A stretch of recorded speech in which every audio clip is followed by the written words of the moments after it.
There are so many different types of dive courses, and especially if you've just got your open water diver license, you might not know what they are and what it's worth spending your money on. Diving's not cheap, and even for an experienced diver, it's not always worth doing extra training. I'm Sam, I'm an SSI diving instructor, and for the past 3 years I've been working in the Maldives and in Indonesia. I want to give you my opinion on what courses are the best value for money, teach you the most useful things and provide the most interesting content that you can't find out yourself. And I want to show you what I think could be left until you're desperate to learn more and really scraping the bottom of the barrel.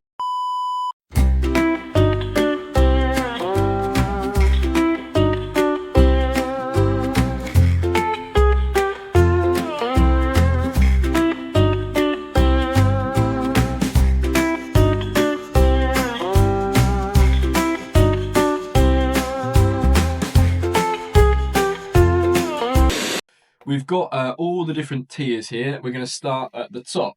GOAT tier, greatest of all time. These are ones that are for everyone to do kind of as soon as possible.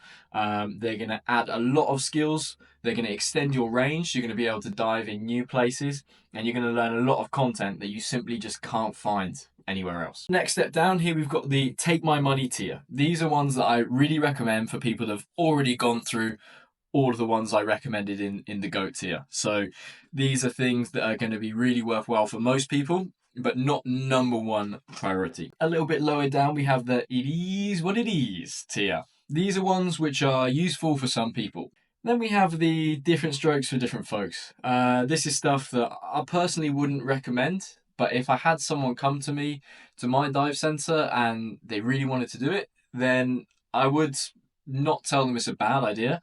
And then we have the PADI tier, put another $1 in. That's what PADI stands for, if you didn't know. And these ones that, to be honest, I think are a bit of a cash grab. If you're with an instructor who is kind of suggesting you do these ones, you should look a little bit closer and see if he's got the dollar signs in his eyes, because I don't think this is giving you the best value for money, and often they coincide with being incredibly easy and low effort from the instructor. All of these courses are useful, and some of the courses which might seem like they don't really teach anything, they do have useful information in, I can tell you that for sure. None of them don't add value to your diving, but the ones that I'm going to put in the bottom ranking, these are the ones where really you can kind of learn this stuff just by doing diving. So let's start off with open water diver. Now, where should we put this? Open water diver is like the first step and first big milestone in your underwater journey. Really, this can only go in greatest of all time. Next one we're going to have a look at is Advanced Adventurer.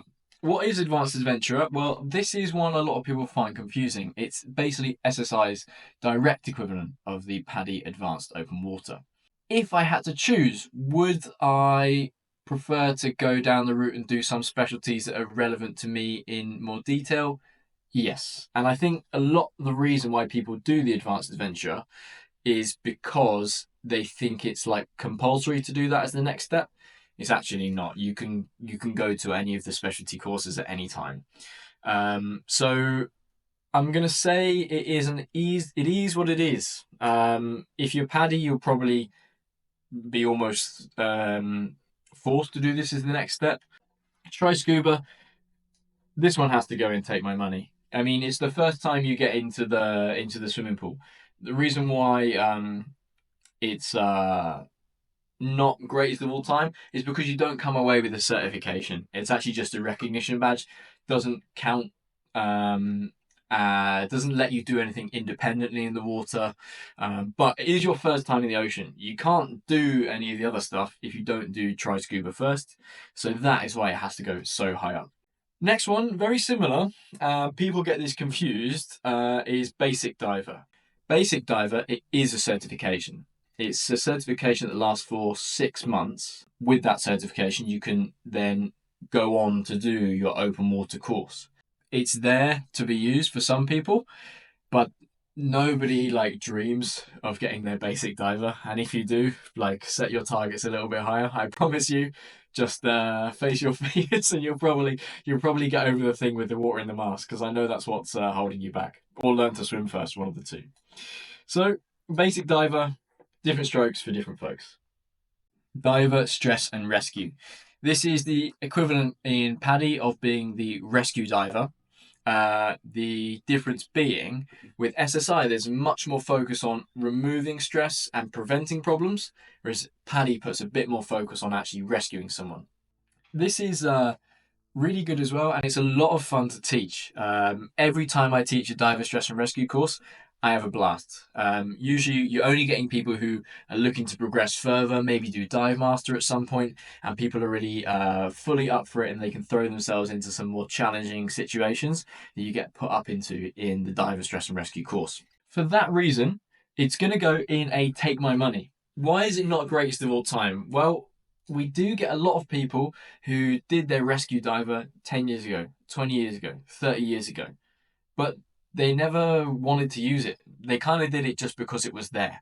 Yeah, your dive instructor is going to get a good commission from doing this course because it's 6 dive sessions in the water. But does it add value if you're not really willing to help someone? No. But for most people, it's a fun course. You definitely learn a lot through it. I probably improved the most as a diver in my diver stress and rescue course compared to my open water advanced or even my instructor actually. Probably the diver stress and rescue was the one that made the biggest difference to me. For that reason, take my money. Dive guide. We know this is not put another dollar in. I mean, this is your first professional dive program. This one allows you to take other divers and guide them and earn money for it. This is what a lot of people dream of doing, right? Maybe you don't know about me. I kind of ended up being an instructor. Actually, my first job, I was a marine biologist in the Maldives, and then that led to becoming a dive guide to be able to do my marine biology activities as a guide independently in the water. And then just the opportunity came up to do my instructor, and I fell in love with it. But dive guide is pretty much where everyone aspires to be. I think this has to go to greatest of all time. I mean, it opens up the world to you and it can change your life. You know, when you see these adverts, quit your day job, go and do what you love. I mean, that's what Dive Guide is, right? So this one, if you like diving, I think it's worth it. Okay, so assistant instructor. This is usually a stepping stone. Most people see it as a bit of a roadblock, a hurdle, just one more thing to pass before they do their instructor training course and get their instructor badge. But it's a bit overlooked for that reason. This is like really the time where you can actually practice your teaching skills. Again, nobody aspires to be assistant instructor, not unless they're scared of being an instructor. So I think this one, it is what it is. You have to do it anyway, but no one wants to stop there. They'll either stop at dive guide or they'll stop at instructor if they want to stop. Open water instructor. I mean, come on, it's a no-brainer. If you want to do recreational diving, but you want to be in the water and have any chance of earning any money, you need to be an open water instructor. Dive guides really earn next to nothing. They're either unpaid or they just get tips or very, very small commission. Open water instructors, well, no one does that job for the money, but you can earn a little bit more than being a dive instructor. Depending on where you work, whether it's commission based and how good you are at selling and things like that. So it has to go in greatest of all time. You have to do it. If you like diving, you like teaching, you like people, be an instructor. Do it for yourself. Indoor diver. This one, I never met an indoor diver. It's just go diving in the ocean. What are you doing? Referral Diver. This one's an interesting one. What is Referral Diver? Well, it's where you do all your skills and all the confined water, that's the swimming pool stuff, at home, and then you just do the 4 dives in the open ocean. And this is also like a really good way to support your local dive club, but also get to go diving on your next diving holiday and like pass it where you're in the sun and on the beach with the palm trees if you don't want to go diving in like the cold water near you or there's just no water near you. Maybe you live in Mongolia. Greatest of all time, take my money. We're going to put it in greatest of all time just because when I did my open water, I was 14 and I spent my entire holiday inside studying the textbook. But, no, we're going to go, it is what it is because it's not your open water course. You're still in a referral diver. You can't go diving in the ocean. So I'm downgrading you. It's only a stepping stone. It is what it is. Scuba Skills Update. This one is like the PADI ReActivate program. It puts you through your paces again, refreshes everything. And this one, for most people who learn to dive on a holiday, then they never dive again. This one is almost essential. I mean, who do we have more problems with when we go diving? Is it brand new open waters or is it advanced open waters? It's advanced open water divers. They cause more problem on dives than open water divers do. I'm telling you this now. From my personal experience, I've seen it time and time again. What type of open water divers cause the most problems? The ones that did it 5 years ago, 10 years ago, 20 years ago. But no. I remember everything. You don't remember everything. Do the course. You'll enjoy the dive a lot more for having done the Scuba Skills Update because you actually know what you're doing. This is, take my money, come on, just do it for yourself. Don't be so tight, right? Next one, SSI Explorers. This is swimming pool stuff for kids. So if you're under 8, you can't do your open water course. If you're between 8 and 10, you can't do your open water course, but you can still use the scuba equipment. If you're under 8, sorry, you just have to put the armbands on. I think most kids can get more value from just going snorkeling in the ocean where they can see the marine life, they can get involved with it all, they can have this amazing experience compared to just going diving in the swimming pool. So for this one, I say it has to go different strokes, different folks. If they're poking you, I want to do it, then it's a good choice. But unless your kids are desperate to do it, then you can take them snorkeling. I think they'll get a lot more enjoyment out of it. Okay, specialty courses. What is a specialty course? Well, a specialty course focuses on a specific part of diving. Technically, dive guide, divers dress and rescue, advanced adventurer. Technically, they are specialty courses, but I group them with the core one because they follow that natural progression up to instructor. The specialty courses that I'm going to talk about now, which I consider to be like true specialty courses, these are ones which just add more to your diving. They focus more on giving you more knowledge and skills rather than giving you like a new qualification. This one is my favorite course to teach. I love Perfect Buoyancy. This changes completely how people dive. Like, I've dived with people who are scared in the water. They finished the Perfect Buoyancy course on me literally 2 dives later, and they didn't realize how good diving was. There's so many skills and stuff to do in the open water diver course that often buoyancy kind of gets forgotten about, especially people doing this on holiday over 3 or 4 days. It's a bit of a rush. There's not enough processing time and not enough time to get it in the muscle memory. Perfect Buoyancy is 2 more dives, and I recommend doing that straight after your open water course, maybe before doing Advanced Adventurer. That is really, really beneficial, and that completely changes how you dive. Actually, even people with more than 100 dives I've dived with, I've done Perfect Buoyancy with, and they've benefited. And without doing Perfect Buoyancy, I don't think you get as much benefit from the other specialty courses. So this one, no brainer, Perfect Buoyancy, greatest of all time. Do it, you won't regret it. Enriched Air Nitrox. This is a specialty course which teaches you to use a different type of breathing gas called nitrox. Normal air contains 21% oxygen and 79% nitrogen. And of course, nitrogen is what contributes to decompression sickness. Now, nitrox reduces the proportion of nitrogen and increases the proportion of oxygen.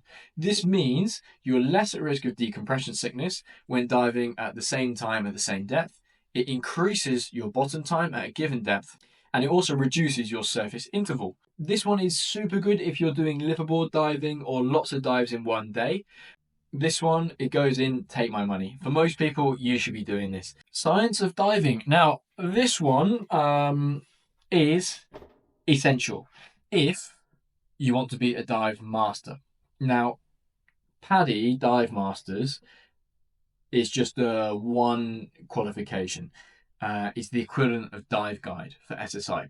For SSI, there's dive guide, and then if you want to go on to be an open water instructor, you have to at some point do the science of diving anyway.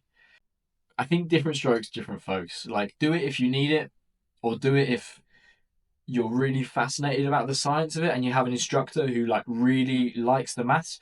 Perhaps you're German or Austrian, then this course goes automatically to the top tier. But for most people, for the civilized part of the world, science of diving, for most people, science of diving, it's only when necessary that you need to do it.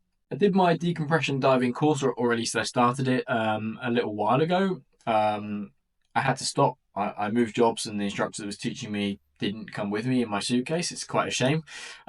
He's a very nice guy. But decompression diving teaches you how to plan and execute decompression dives, staying within the recreational depth limits and staying within, I think it's 10 minutes of decompression. This is like a bridge between tech diving and recreational diving. Now, if you want to do tech diving, I think just get a lot of experience with normal diving and then move on to doing a full tech diving course. That was actually my plan. I was going to vlog my tech diving course, but then I broke my foot, so that's why I'm back in the very grey UK with my cup of tea. But decompression diving as a recreational course, I enjoyed it, but I don't know if it's worth your money. If you want to do decompression diving, then I think do a full recreational, do a full extended range technical diving course. For some people, yeah, it's going to be good. You're going to get a lot of value from it. I certainly wouldn't be doing any decompression diving without proper training. But I think if I wanted to do decompression diving, I would be doing a full tech diving course. So I think they're going to go and put another $1 in, not because it's bad. I really enjoyed it and I learned a lot from it. But I think because you can skip it. I think you can probably skip it. Nothing. Recreational Sidemount diving teaches you how to use the bottles in side orientation instead of using it as a normal back mount. But recreational meaning that it's only within your decompression limit and shallower than 40 meters, the normal recreational diving. Maybe if I was an instructor, I would gain more from it. I actually don't dive side mount. I know diving side mount can really help you if you have back problems. It can also help your trim. A lot of tech divers dive side mount, but I think for most people, it's not worth it. But for someone who wants to experiment with new setups, I think maybe different strokes, different folks could be good for you. Cavern and Cenote diving. I've always wanted to dive in a cenote, but I've never been to Mexico. Although at some point I will do. Hopefully I can ride my motorbike around South America and not get held up by the cartels. The cenote is good places to hide that drug money. So if you want to go and find it, do some cenote diving.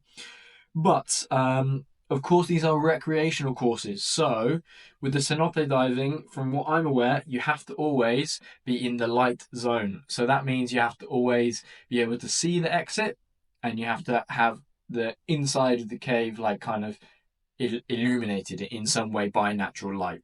So essentially this is basically a swim through, I guess.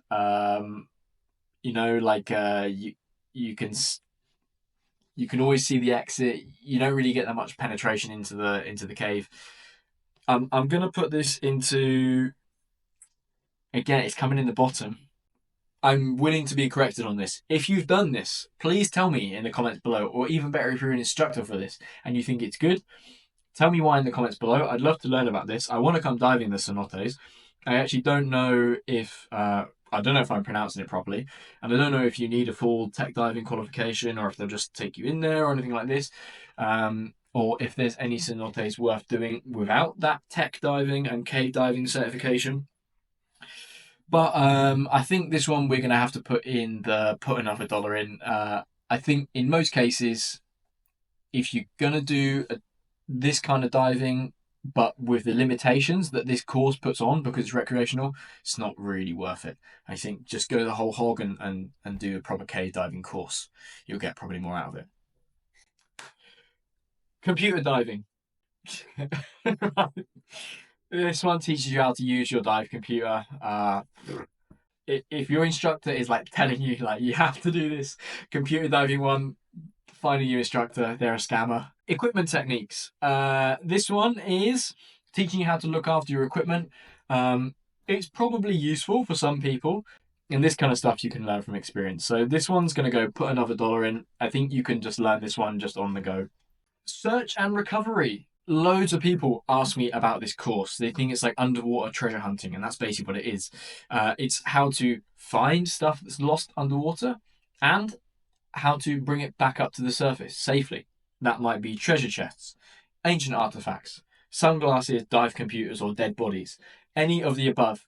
In reality, it's not as cool as it sounds. I think for most people, I think they think it's something better than what it is. Boat diving, if you need to do a certification to get on the dive boat, find a different dive boat. Nobody should be asking you for this certification. DPV diving. Now, DPVs, it's like the underwater scooter, underwater jetpack. You hold onto it and it takes you around underwater and it saves you a lot of energy. Recreational divers, again, how often do we use this?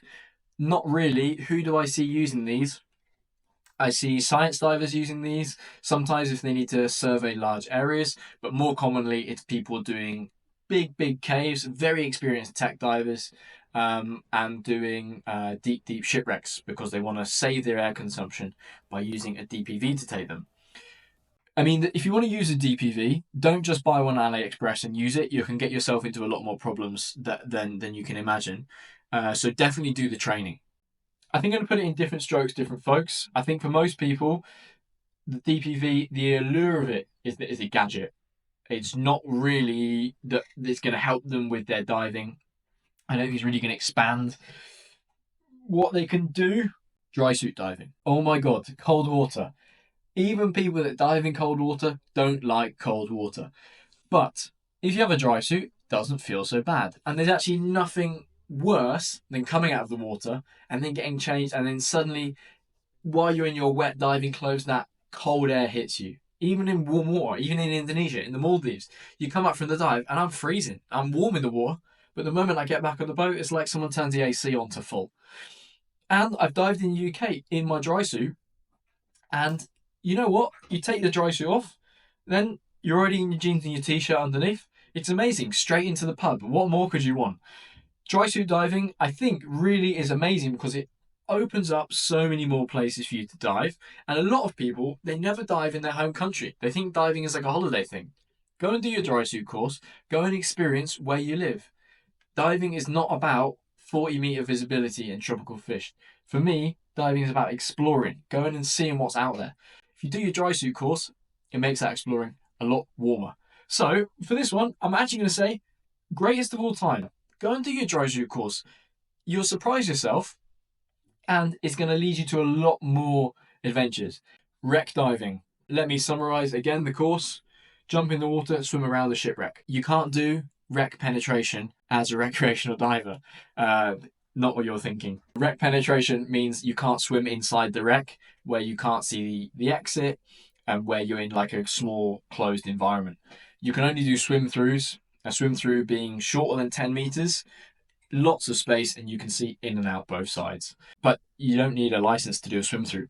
Just a bit of experience and an instructor or a dive guide, and they'll take you to a cool swim through that they think's suitable for your level. Like I said, for all of these, like these bottom tier ones, for some people they're going to benefit, but in general, not really. If you thought dry suit diving was cold, then I think that ice diving is going to blow your socks off. I've never done ice diving before. I'd love to try.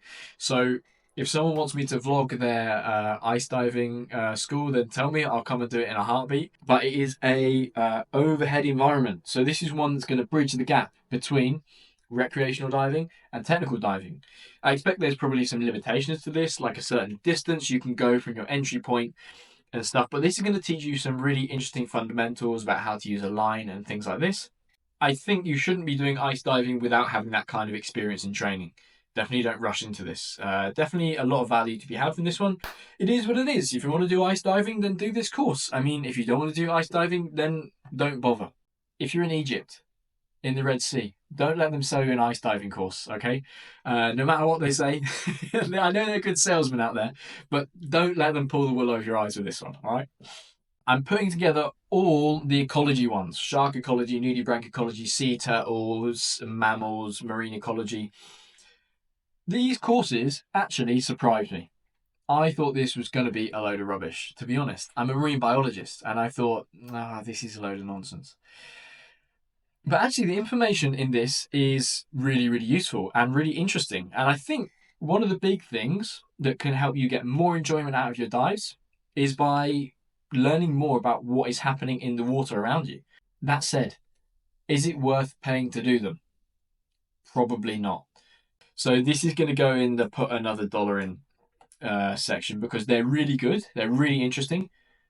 You don't need to pay for the certification. I mean, some of them are opened in the app, the SSI app. You can just click through and read them. Just read them. You don't need the certification afterwards. No one's going to say, sorry, you can't come on this dive. You didn't do your nudibranch ecology. only nudibranch freaks allowed, okay? The rest of you can't come in. There's a bit of a caveat to this, though, and that's that with SSI programs like the shark ecology, and I guess even like with the wreck diving, boat diving, computer diving, dive centers are allowed to add value by putting in extra different things for you on that course. So the shark ecology might suddenly become like a top tier one if what that dive center offers, like for you, like really speaks to you, and you get to do the really cool stuff in the water. Maybe they have some kind of like a monitoring project going on, and you get to go and contribute to that monitoring project and get this shark ecology certification at the end of it. Well, suddenly that's really worth it to me. The reason why it's in the bottom tier is not because it can't be good, but just because like if someone did the minimum effort for it, it wouldn't be worth your while. That's all. Blue Ocean's our next one. So if you have the SSI app, you're doing your SSI courses and stuff, you've already got Blue Oceans unlocked available to you. It's like a online course that teaches you about sustainability and a lot of stuff to do with the environment. Again, I thought this was another one that as a marine biologist, I go click, click, click, click, click, boring, boring, boring, read it all. But I read it on the plane on a flight journey, and actually, I actually learned some stuff. It was like really, really interesting. It's really well made. It's like loads of information, and actually, you're going to get a bit more out of diving. And because it's free, I think it's really good they're offering that. So I'm going to put that into take my money because there's no money to take. If it's there, why not do it? Okay, what do we have next? We've got fish identification. I'm grouping fish identification with coral identification just because, although one's about fish, one's about coral, they're pretty similar. Fish identification teaches you some good stuff. It teaches you the different types of fish or coral in different parts of the world and how to group them and some scientific information behind this. And actually, you can learn a lot from it. I love teaching fish identification, but I am a marine biologist, and I think when I do it, I can add a bit more value than just the average dive instructor because of my background and because of like my specialty knowledge. I think for most people who don't come from a marine biology background, actually the content of the fish identification course or the coral identification course is going to teach the student more than the dive instructor can actually teach them. And for that reason, again, it's with the caveat that it does depend where you do it, who you do it with. It's going to go in the put another dollar in category. ReActivate. ReActivate is emergency first response training. Same in PADI. It's almost the same. So to be the full rescue diver in SSI, you need to be diver stress and rescue plus ReActivate. Same like in PADI, you need to do the rescue diver plus the EFR before you can actually be a rescue diver. Everyone who is diving, in fact, everyone should just be doing a ReActivate or a first aid course. It's a lot of content. It's a lot to remember. There's no in-water training, but you can save someone's life. And even just small things, small cuts, scrapes, abrasions, these things happen. I mean, my dad's had 2 heart attacks. He was only kept alive because someone knew how to do CPR around him. And my aunt, she lost her finger on a dive boat, but it was actually reattached because someone knew what to do with a finger that's gone missing and how to preserve it long enough to get it back. This kind of first aid knowledge has actually managed to help people in my family close to me keep them alive or keep them in one piece. Definitely worth it overall, and goes hand in hand with that diver stress and rescue. They're like best buddies here. Night and limited visibility. If you want to do a night and limited visibility specialty, your instructor will hate you because dive instructors and dive guides don't really get paid extra for doing the night dives. Not where I've worked. I love night diving, but I don't like doing it at the end of the day. So maybe this is getting marked down because of my personal experience as a dive instructor. But also, I just kind of think the stuff I teach on night and limited visibility, I always tell people that ask me, I tell them it's not worth it because I'll just teach you that stuff when we go for a night dive, when I do the night dive briefing. If I know it's your first night dive, I'm going to teach you the theory and we can even practice some of the skills. I don't think you need a certification for it. It's really hard to say. I think I'm going to put another dollar into here just because I don't want to go night diving. I've done enough. Navigation teaches you how to navigate with natural navigation using landmarks, physical features, your compass, and topography underwater. And it also teaches you how to navigate with your compass and a map and predict things like doing dead reckoning and adjusting for currents and things like this. It's pretty complicated. And every time I teach a navigation course, I have to go through all the material again. I keep forgetting it. There's a lot of content. This one is useful if you want to be like a hardcore diver and you want to take yourself diving on your own. I've dived in the UK from beaches and in quarries, and it's independent without a guide. Those times, yeah, you do want to know how to navigate to get yourself out and back, not just from a safety standpoint, but also who wants to finish the dive, come up and you're on the opposite side of the quarry, or you're 1 kilometer away and you went the wrong way down the beach that you wanted to go. Now you have to walk back up the beach in your dive equipment, looking stupid and with that tank on your back. Nobody wants that. This one's going to go in the different strokes for different folks. If you're really interested to learn navigation, you are going to love it. So I think it's good, but I don't think it's for everyone. A lot of people haven't heard about independent diving. Obviously, in recreational diving, we always dive with a buddy, but what independent diving does is teach you how you could dive without a dive buddy, even though the certification doesn't certify you to dive solo. I'm an independent diving instructor and I really like it. Why? Because how often, especially as an experienced diver, how often have you gone diving and you've had that guy on the boat that you don't want to be his dive buddy? He's got his mask on his forehead, he's put his regs on back to front, and his flippers on upside down. I mean, come on. So many times, the more experience you get, sometimes having a really bad buddy is more dangerous than no buddy at all. Now, we always need to dive with a buddy, but if you did your independent diving, you'd have the skills, knowledge, and all that kind of stuff, and the practice to be able to not rely on your buddy. So it's not about diving solo, but it's about not relying on your buddy. It's not the greatest ever, because obviously you can't dive solo, but it's pretty good. It's pretty good. Waves, tides, and currents. Now, this is SSI's equivalent of drift dive in PADI. Now, I have to say the waves, tides, and currents in SSI is better than PADI's drift diving. Why? Drift diving is just one type of current, just one current from here to here. Waves, tides, and currents is a bit bigger. There's more that's covered in it, from what I understand. What SSI encourage in this one is your instructor to teach you specific to the conditions of the place you're learning in.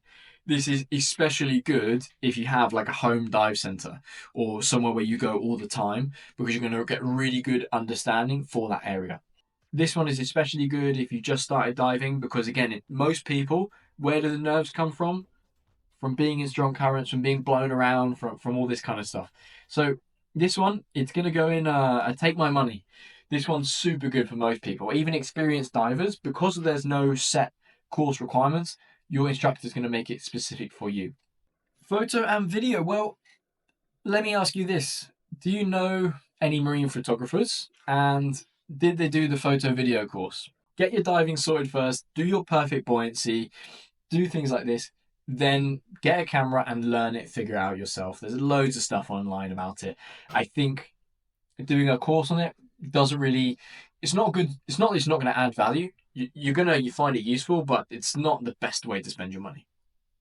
Altitude diving. This is when you're diving higher than 300 meters, and this is because it affects your body differently due to the changes in pressure. I'm not fully sure, to be honest, what the content of the altitude diving is. It's not put another dollar in, because I think like a lot of places will like to see that you've done a specialty course in altitude diving if you want to just come straight away and sign up for a fun dive at altitude, or especially if you're going to dive independently without a guide at altitude, you almost definitely should do it. I think for that reason, we're going to put it is what it is. Just like ice diving, if you want to do that kind of diving, it's worth it. Different kind of FFM, full face mask diving. Now, this one is where you have not just like this, but actually you have the thing like here. And this is really good if you want to be able to talk underwater, because you are doing filming or TV, or you're doing science and you need to communicate, or actually you want to do any commercial application. I think the only time you want to do FFM is if you love gadgets. Probably the same person that has done the DPV diving, the Drysuit diving, they probably want to also do the full face mask. Different strokes, different folks. If you're desperate to do it, do it. But I don't think it's as good as it's made out to be. Not that I've tried it, but this is one that not a lot of people know about. Classified diving is about how to dive if you are physically disabled.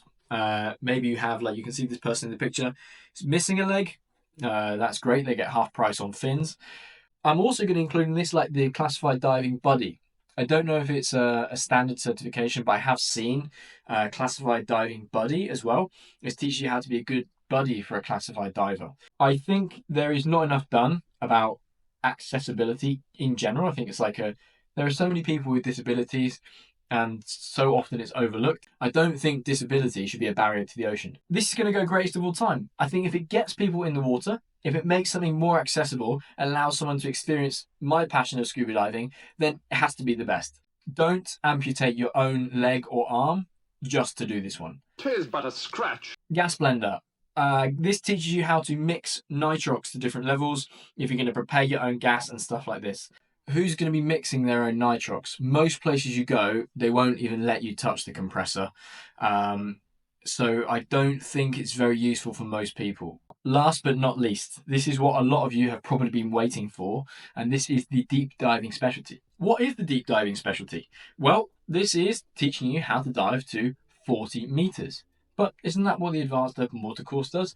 No, it's a common misconception. The Advanced Open Water course teaches you how to dive up to 30 meters, but it's not the Advanced Open Water course that does that.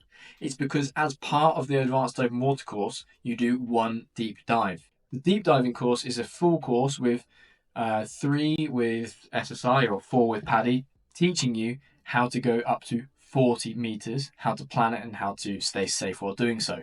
I love teaching this course, and actually, if you are confident in the water, if you've done your open water, you've done your perfect buoyancy, you don't have to do the advanced adventure or advanced open water. You can just do the deep diving. If you don't want to do the other stuff that's included in the advanced open water, don't do it. Do just the specialty courses that you want. If you want to do deep diving, just do the specialty course. And who doesn't want to do deep diving? I love diving because of the exploration. If you go to 30 meters, 40 meters, you're seeing a part of the planet that I reckon not even 1% of the world has seen. So this has to go greatest of all time. It's all about exploring, finding somewhere new, and this one actually does increase your range. Just before I finish the video, I remember I forgot one, and that is Scuba Diver. Scuba Diver is halfway to open water diver. You do 2 pool sessions and you do 2 open water dives. And honestly, for most people that are like holiday divers, they're only diving once, twice a year on holiday, it's actually all you need. If you're watching this video, then probably you don't want to be stuck at 12 meters. You're looking at doing specialty courses, you're looking at doing all this other stuff. 12 meters ain't going to cut it. That is the finished table. There we have our rankings. Greatest of all time: open water diver, dive guide, instructor, perfect buoyancy, dry suit, classified, and deep diving. Then we've got Take My Money with stuff like stress and rescue, your scuba skills, and nitrox, waves, tides, currents. Then we've got that run-of-the-mill stuff, standard stuff, someone who, if you do diving, you're probably going to end up doing at some point if it's relevant to you. Advanced adventurer, referral, ice diving, assistant instructor. And then we've got that stuff that really is only necessary if you're desperate to do it.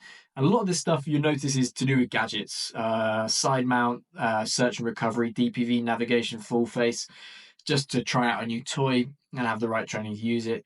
And then we've got the PADI tier, put another $1 in, stuff that's not really worth your money, stuff where you can get that same knowledge and experience just from diving. You don't have to do a course.